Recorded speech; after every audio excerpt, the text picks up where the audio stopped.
എൻ്റെ അടുത്തുനിന്ന് ആ സ്റ്റേറ്റ്മെന്റുകൾ എടുത്തു എന്നതിലപ്പുറം ഇപ്പോൾ ഈ മരം മുറിച്ച കേസ്, മരം എടുത്ത വ്യക്തി ഈ മലപ്പുറത്തുള്ള വ്യക്തിയാണ്. അദ്ദേഹം എന്നെ കൂട്ടിക്കൊണ്ടുപോയാൽ ഞാൻ മുറിച്ച മരത്തിന്റെ കുറ്റി കാണിച്ചു തരാം എന്ന് ഈ പറയുന്ന വിജിലൻസുകാരോട് ആവശ്യപ്പെട്ടിട്ട് അദ്ദേഹത്തെ ഒന്ന് കൂട്ടിക്കൊണ്ടുപോയിട്ട് ആ കുറ്റി കാണിച്ചു കൊടുക്കാൻ പോലും വിജിലൻസ് ഇന്നുവരെ തയ്യാറായിട്ടില്ല. മാത്രമല്ല, ഈ പരാതി കൊടുക്കുന്നത് ശ്രീജിത്ത് എന്ന് പറയുന്ന ഒരു സബ് ഇൻസ്പെക്ടറാണ്, അന്നത്തെ SP ആയിരുന്ന ശശിധരന്. അതിന്റെ മുകളിലൊരു നടപടിയും ഇല്ലാത്തതിന്റെ പേരിൽ ആ ശ്രീജിത്ത് കൊടുത്ത പരാതിയിൽ എന്ത് നടപടി സ്വീകരിച്ചു എന്ന് ചോദിച്ചിട്ടാണ് ഞാനന്ന് ശശിധരന് പരാതി കൊടുക്കുന്നത്. അവിടെ നിന്നാണ് ഈ എൻക്വയറി വരുന്നത്. അപ്പൊ യഥാർത്ഥ പെറ്റീഷണറായ SI ശ്രീജിത്തിന്റെ മൊഴി പോലും ഇതുവരെയും വിജിലൻസ് രേഖപ്പെടുത്തിയിട്ടില്ല.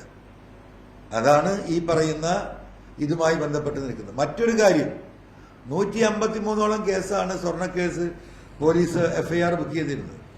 ഞാനന്ന് എന്റെ മൊഴിയെടുത്ത IG-യുടെ അടുത്ത് ഞാൻ പറഞ്ഞ റിക്വസ്റ്റ്, ഇതിലൊരു 25% ആളുകളെ നിങ്ങൾ റാൻഡമായി വിളിക്കൂ.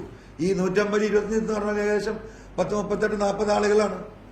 ആ ആളുകളെ നിങ്ങൾ വിളിക്കൂ. അവരെങ്ങനെയാണ് സ്വർണം കൊണ്ടുവന്നത്, ആരാണ് കൊടുത്തത്, എങ്ങനെയാണ് എയർപോർട്ടിന്റെ അകത്തുനിന്ന് അവർ പുറത്ത് കിടന്നത്, എയർപോർട്ടിന്റെ പുറത്തുനിന്ന് എവിടുന്നാണ് പോലീസ് അറസ്റ്റ് ചെയ്തിട്ട് എങ്ങോട്ടാണ് കൊണ്ടുപോയത്, ഈ സ്വർണം ആരാണ് തൂക്കിക്കണക്കാക്കിയത്, അവർ കൊണ്ടുവന്ന സ്വർണം എത്രയായിരുന്നു, കോടതിയിൽ കൊടുത്ത സ്വർണം എത്രയാ, അന്വേഷിക്കാൻ പറഞ്ഞു, അന്വേഷിച്ചിട്ടില്ല.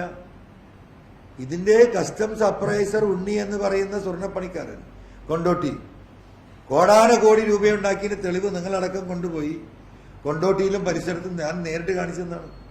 ഒരന്വേഷണം ഉണ്ടായിട്ടില്ല.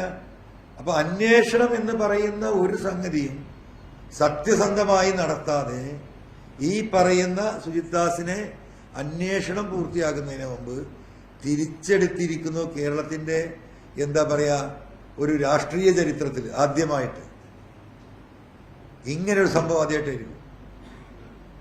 അദ്ദേഹം ചുമത്തിയ അന്യായമായ കേസുകളെ കുറിച്ച് അന്വേഷിക്കണമെന്ന് ഞാൻ പറഞ്ഞു. ഇവിടെ 10,000-കണക്കിന് ആളുകളുടെ പേരിലാണ് എത്രയോ ചെറുപ്പക്കാർ പാസ്പോർട്ട് കിട്ടാതെ അന്യായമായി 10,000-കണക്കിന് ചെറുപ്പക്കാർ മലപ്പുറം ജില്ലയുടെ മുക്കിലും മുകിലും പാസ്പോർട്ടിന് വേണ്ടി കാത്തിരിക്കുകയാണ്. ഒരു ബൈക്കിൽ യാത്ര ചെയ്തതിന്റെ പേരിൽ, അല്ലെങ്കിൽ ഡ്രൈവിംഗ് ലൈസൻസ് ഇല്ലാതെ ഒരു വണ്ടി ഓടിച്ച് ആ വണ്ടിയിൽ യാത്ര ചെയ്ത് ആ കാറിൽ യാത്ര ചെയ്തതിന്റെ പേരിൽ ഡ്രൈവറുടെ പേരിൽ കേസ് എടുക്കേണ്ടതിന് പകരം ഡ്രൈവറെയും ഒപ്പം യാത്ര ചെയ്തവരെയും പ്രതികളാക്കി സെപ്പറേറ്റ് FIR ഉണ്ടാക്കി കേസുകളുടെ എണ്ണം വർദ്ധിപ്പിച്ച എന്താ പറയാ സൂത്രധാരനാണ് ഈ സുജിത് ദാസ്. വലിയ വിഷയമാണ്. 1000-കണക്കിന് ചെറുപ്പക്കാർ പാസ്പോർട്ട് കിട്ടാതെ ഈ വിഷയത്തിൽ ഇവിടെ കുടുങ്ങിക്കിടക്കുകയാണ്. ഈ ഒരു ഘട്ടത്തിലാണ് സുജിത് ദാസിന്റെ തിരിച്ചുള്ള നിയമനവും താമർ ജിഫ്രി കേസിലെ പോലീസുകാരുടെ തിരിച്ചുള്ള നിയമനവും. അല്ല, അന്നേ പറഞ്ഞുള്ള RSSുമായുള്ള ബന്ധവും മുഖ്യമന്ത്രിയുടെ ഓഫീസും പിണറായിയും നേരിട്ടുള്ള ബന്ധത്തിന്റെ അടിസ്ഥാനത്തിലാണല്ലോ ഈ തൃശൂർ പൂരം കലക്കുകയും അത് വലിയ വിഷയമാക്കുകയും അതിലൂടെ BJPക്ക് ജയിച്ചു കയറാനുള്ള ഒരു സാധ്യത ഉണ്ടാക്കി കൊടുക്കുകയും ചെയ്തതാരാണ്? അന്ന് RSS നേതാവിനെ പോയി കണ്ടതാരാണ്? ഈ പറയുന്ന ADGP അജിത് കുമാറാണ്. ആ സംഘത്തിന്റെ രണ്ടാമത്തെ പ്രമുഖനാണ് ഈ സുജിത് ദാസ്. സുജിത് ദാസിന്റെ വിദ്യാഭ്യാസ കാലഘട്ടം, സാമ്പത്തിക കാലഘട്ടമൊക്കെ പരിശോധിച്ചാൽ വളരെ കൃത്യമാണ്. അദ്ദേഹത്തിന്റെ അമ്മ ഒരു അംഗനവാടി ടീച്ചറായിരുന്നു.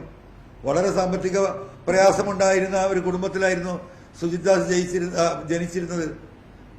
സുജിത് ദാസിനെ പഠിപ്പിച്ചത് പ്രാദേശികമായ RSSന്റെ നേതാക്കന്മാരാണ്.